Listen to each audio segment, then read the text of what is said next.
Welcome back, ladies and gentlemen, to another episode of Beer and Bayonets. You already know who I am. And so we talk a lot about strategies that we implement for success, right? Whether it's being disciplined, motivated, effective time management, the right mindset, so forth and so on. Right? A lot of times we go over strategies on things that we can implement into our daily life to help us out. But how often do we stop and try to eliminate things? So you might be sabotaging yourself and you're not even realizing. There's something out there that we do 9 times out of 10 without even realizing it might be sabotaging our own success. Stay tuned and I'll tell you what that is.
Hey everybody, welcome back. Self Talk. Self Talk is obviously the way you talk to yourself or your inner voice. So most of the time, I try to be empathetic when someone comes to me with their problems. Most of us want to show empathy or sympathy for those less fortunate when someone has a problem. We feel bad unless you're a sociopath for your friend who maybe they lost their job. Your spouse or your parent or your friend, you normally offer words of encouragement. If a child comes home failing a test or lost a sporting event, you try to boost their ego and cheer them up. I've heard. I don't know. I raise champions, but I've heard from other people. It's natural to feel sympathetic. If your friend lost his job, you wouldn't tell him, "Yeah, you deserve it. You're a loser." Problem is, my inner self-talk used to be, "You're an idiot. Of course you did that. Of course that happened to you. You deserve this. You didn't try hard enough." See, if I talked to my friends the way that I talk to myself, I wouldn't have any friends. But how many of us do that? How often do we do that? How often have you said the words to yourself, "Quit being a little bitch. Suck it up. Drive on. Move on." Right? Maybe you haven't said it out loud, but you've allowed these thoughts to creep into the back of your mind. We find these behaviors totally unacceptable for our friends, yet we do it to ourselves day in and day out. Probably more often than we would like to admit. It's just a curse of the top performer.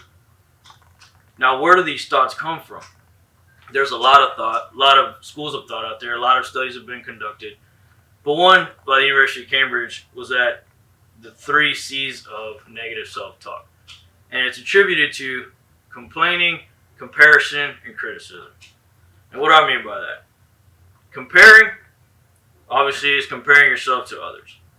In this day and age of social media, we live our lives through the highlight reel or the filter of someone else's success, trip to XYZ country, making tons of money, losing a bunch of weight, got the right angles to look perfect. And we tend to view our lives in comparison in a negative light, right? Absolutely dangerous. You don't want to do that. Comparison is the thief of joy. See, Einstein once said, if a fish is judged by its ability to climb a tree, it would go through its whole life thinking it's stupid. Don't compare yourself. Criticizing. Obviously, criticizing is engaging in negative self-judgment and viewing ourselves with unrealistic expectations. I'll go into that a little bit here. But also the third one is obviously complaining. I don't want to touch on that too much because we know what complaining is. Don't complain, right?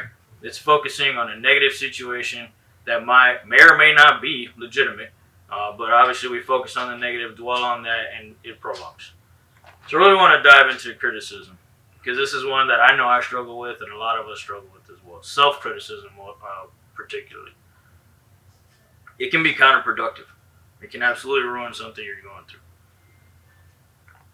See, now we talk about why self-talk, negative self-talk specifically. Why is this so dangerous? Right? We know that it's not good. Everyone knows you shouldn't tear yourself down. You shouldn't talk to yourself negatively. But why is it dangerous? So let's take a second here. I want you to look around the room, wherever you're at. Find a red object. Got it? Find as many red objects as you can now. You got those? Cool. Now find me a blue object. Can you find one? How many did you see? When I asked you to find me a blue object, did you still see all the red objects from the original quiz? Maybe. Maybe not. See, we hyperfixate on whatever we're absolutely focused on. Problem with negative self-talk is you can fixate on the negative thoughts in your head and they become your reality.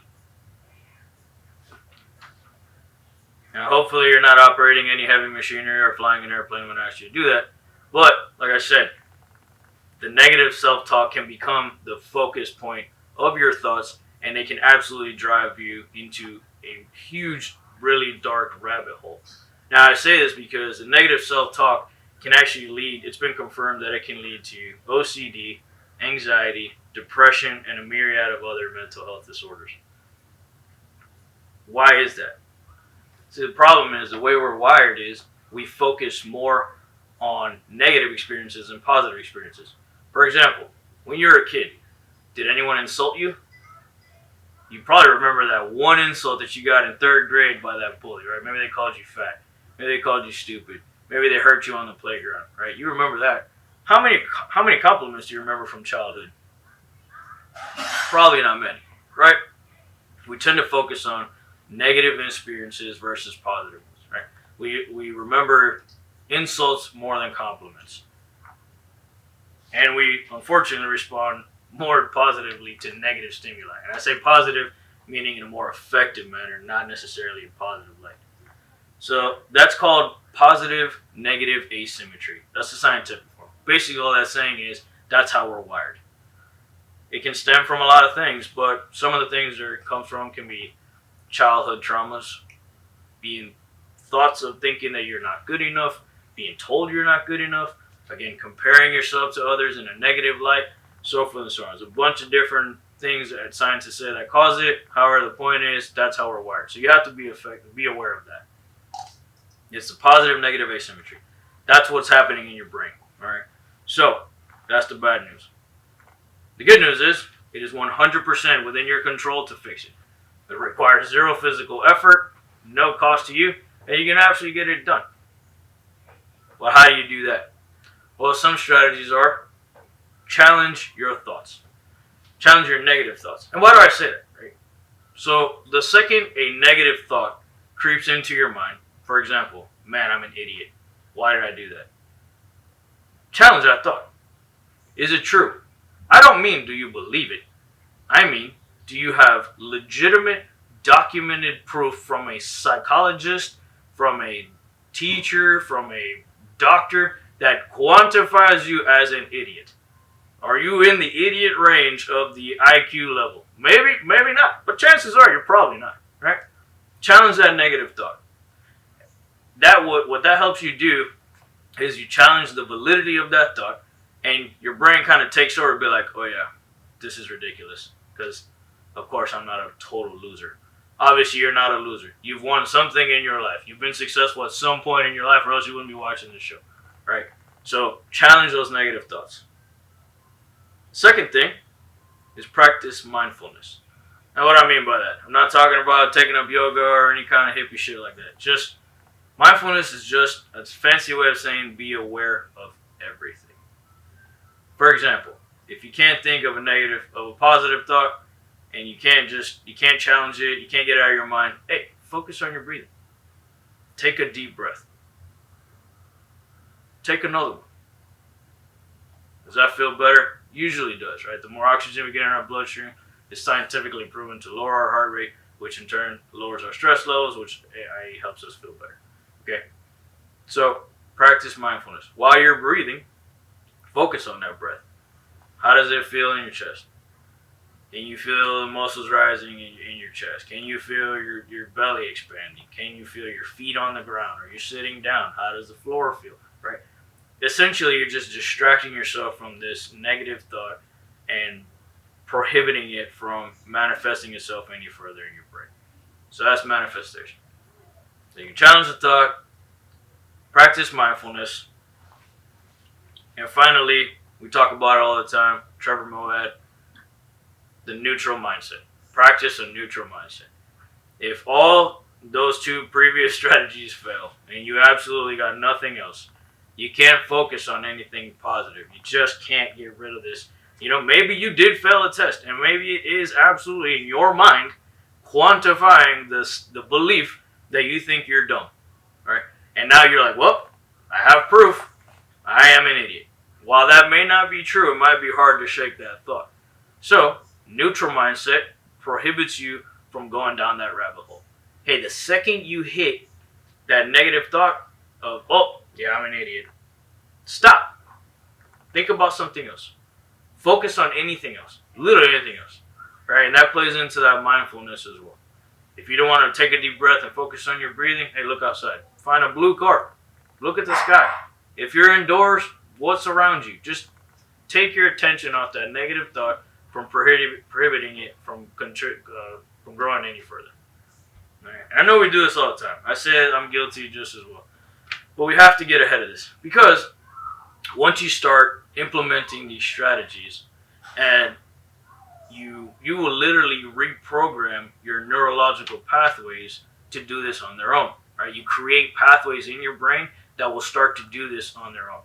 Conversely, you have to be very, very careful, right? We talk about how dangerous negative thoughts are, because part of that, if you ignore it and you just let these things metastasize and continue on in your brain and keep going down that dark rabbit hole, you can actually program yourself to sadness.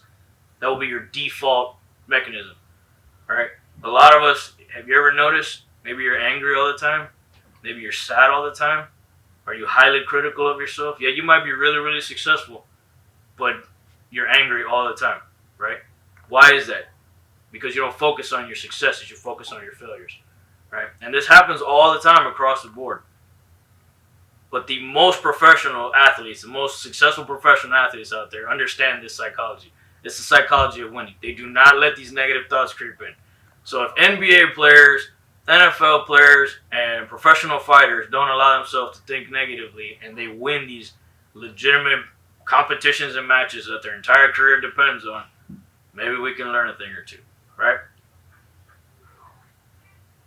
Go out there, master your mind. You have to. I believe in you. I love you guys. So, for our listeners out there, I appreciate you tuning in. For our folks on YouTube land, thanks so much for checking it out. If you haven't been to beerandbayonets.com in a while, please check it out. We had, like I said last time, we partnered with BB Hill. Those guys are phenomenal. Again, I'm not sponsored, but if you guys are looking to redesign your website, promote your product, platform, any kind of, you just need to get the word out there, and you wanted some high, like professional level work, contact the dudes at bbhill.com. If you don't remember this, go to beerandbayonets.com. We're linked on their website. Their website is linked to our website as well. So, I love you guys. Take care.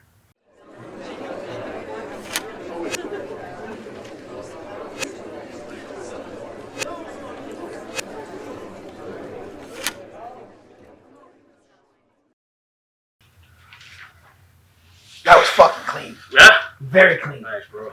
You did that in one take, bro. I was nervous as fuck. Thank you. Um, It's fucking nerve-wracking being in front of a damn camera.